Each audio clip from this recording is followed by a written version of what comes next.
Hanya $500. Senjata murah meriah, Hizbullah yang bikin Israel ketakutan.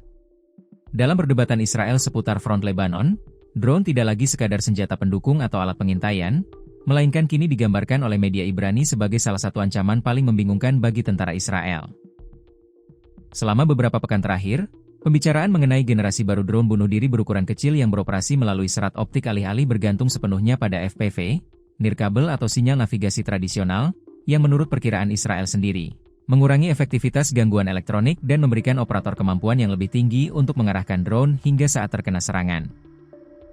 Pandangan ini tidak muncul di media Ibrani sebagai perdebatan teknis semata, melainkan sebagai indikasi adanya pergeseran yang lebih luas dalam sifat ancaman di perbatasan utara.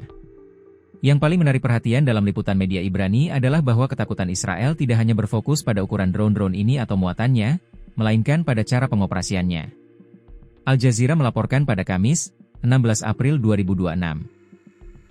Dalam laporan surat kabar Globes berjudul, "Begini cara Hizbullah membuat drone-nya kebal terhadap intercept", yang ditulis oleh Asaf Gilad dan pertama kali diterbitkan pada 6 April 2026, senjata ini diperkenalkan sebagai peningkatan dalam kemampuan Hizbullah.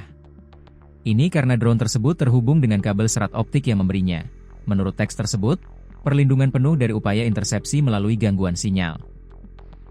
Surat kabar tersebut menambahkan bahwa pembicaraan ini mengenai drone FPV yang harganya hanya sekitar $500 AS dan digunakan secara rutin melawan tank, kendaraan pengangkut pasukan, dan peralatan insinyur Israel di dalam Lebanon. Senjata ini memaksa Israel menghadapi salah satu keunggulan utamanya yaitu perang elektronik.